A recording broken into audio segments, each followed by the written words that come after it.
The book of Micah, chapter 3.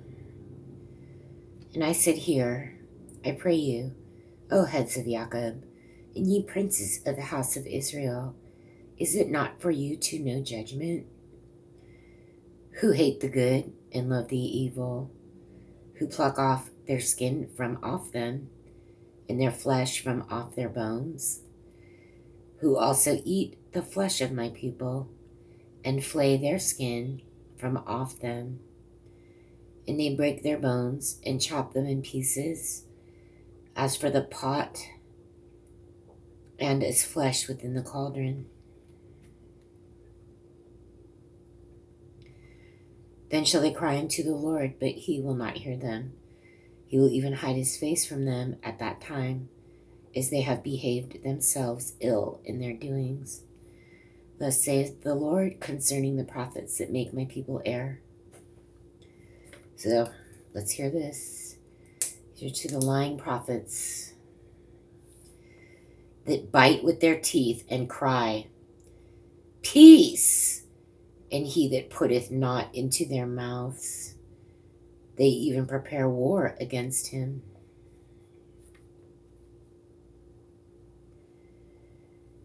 Therefore night shall be unto you, that ye shall not have a vision, and it shall be dark unto you, that ye shall not divine. And the sun shall go down over the prophets, and the day shall be dark over them.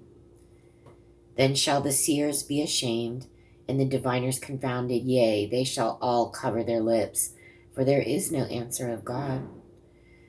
But truly I am full of power by the Spirit of the Lord, and of judgment, and of might, to declare unto Jacob his transgression, and to Israel his sin.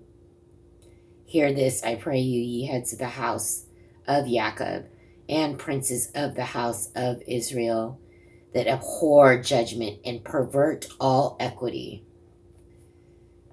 That's a pretty nice phrase. They build up Zion with blood, and Jerusalem with iniquity. The heads thereof judge for reward, and the priests thereof teach for hire, and the prophets thereof divine for money. Yet will they lean upon the Lord, and say, Is not the Lord among us? None evil can come upon us. Therefore shall Zion for your sake be plowed as a field, and Jerusalem shall become heaps, and the mountain of the house as the high places of the forest. Chapter 4. But in the last days it shall come to pass that the mountain of the house of the Lord shall be established in the top of the mountains, and it shall be exalted above the hills, and people shall flow unto it. And many nations shall come and say, Come, and let us go up to the mountain of the Lord, and to the house of God, of the God of Jacob, and he will teach us of his ways, and we will walk in his paths. For the law shall go forth of Zion, and the word of the Lord from Jerusalem. And he shall judge among many people, and rebuke strong nations afar off, and they shall beat their swords into plowshares. Okay, here we have this phrase. I need to do a study on it, because this is very important, where this, thank goodness for the internet, I can just put it in. But this has become something else, since we read in Joel that they will beat their plowshares into swords, which is the opposite. So here we're back to beating their swords into plowshares, and their spears into pruning hooks. Nation shall not lift up a sword against nation, neither shall they learn war any more. But they shall sit every man under his vine, and under his fig tree, and none shall make them afraid. For the mouth of the Lord of hosts hath spoken it. For all people will walk, every one in the name of his God, and we will walk in the name of the Lord our God forever and ever. In that day, saith the Lord, will I assemble her that halteth, and I will gather her that is driven out, and her that I have afflicted, and I will make her that halted a remnant, and her that was cast far off a strong nation. And the Lord shall reign over them in Mount Zion from henceforth, even forever.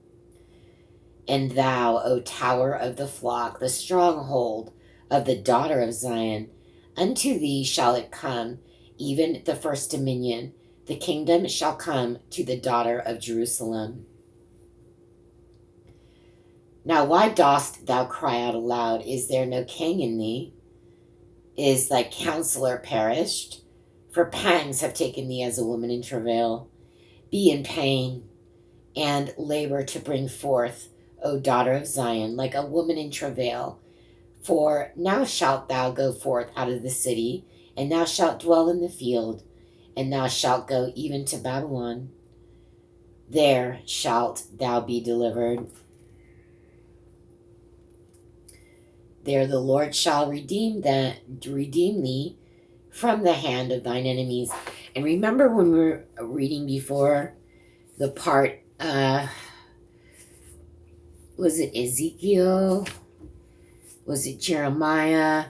It was probably in both, and it was talking about the people just really did not want to leave. There's people like the king is still there, and the big message at that time was get the F out. You got to go to Babylon. Don't even dilly-dally. If you stay here, you're going to die. If you go like east, west, north, or south, you want to go to a field, you're going to die. Go to Babylon.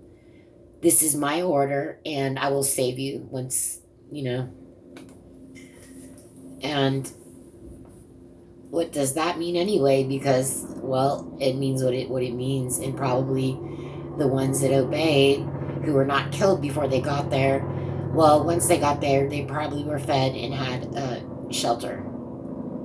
Because in 2 or 3 generations, right, in 70 years, they need to be ready to get out and go back to Judah, Jerusalem. So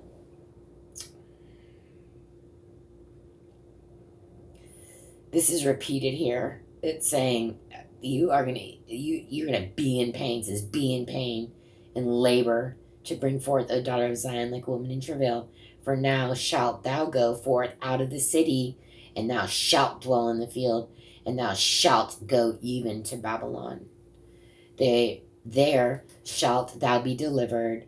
There the Lord shall redeem thee from the hand of thine enemies. So they're all required to go to Babylon if they want to survive at all. And this, these first 2 chapters are unclear to me. The 3rd chapter is pointing out how the prophets are actually causing the people to err, how the prophets at that time were stumbling blocks, because God sent no prophets, because God was sick of everything. Nobody was following him. They are prophesying after their own heart, and they're prophesying only for money. So we heard about that before, and we also heard about the swords to plowshares. Like when you come back, this is what's going to happen, right? You're all going to be sitting under fig trees, and you're not going to be afraid of anything. So we have a little bit remnant of this, and then the remnant of you need to go to Babylon or else. So these are all, this is a confirmation message, really, because these thoughts have been expressed over and over. It's the prophets having the people to err. They're trying to get money. And then this one is very nice. This verse 9. Hear this, I pray ye, heads of the house of Jacob, and princes of the house of Israel, that abhor judgment and pervert all equity.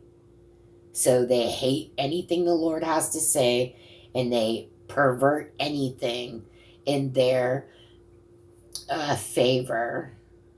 There's no equity. There's no equalness. They just take advantage of the poor and needy. Okay, 2 more verses. Now also many nations are gathered against thee, that say, let her be defiled, and let our eye look upon Zion. But they know not the thoughts of the Lord, neither understand they his counsel, for he shall gather them as the sheaves into the floor. Oh, that's nice. What a beautiful words that is, right? So everybody's just like, oh, F Jerusalem, F Judah, look at it. It is broken apart. Your God is useless. You are just scattered all over. You're done. You see what God says? But they know not the thoughts of the Lord, neither understand his counsel.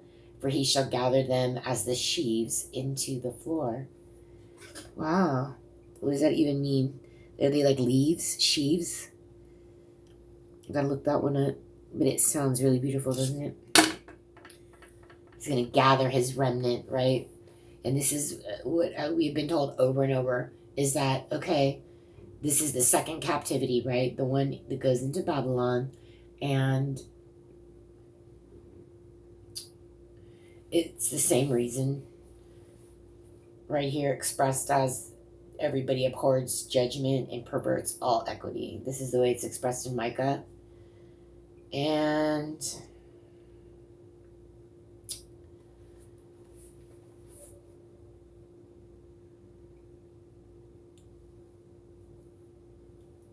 just really bringing up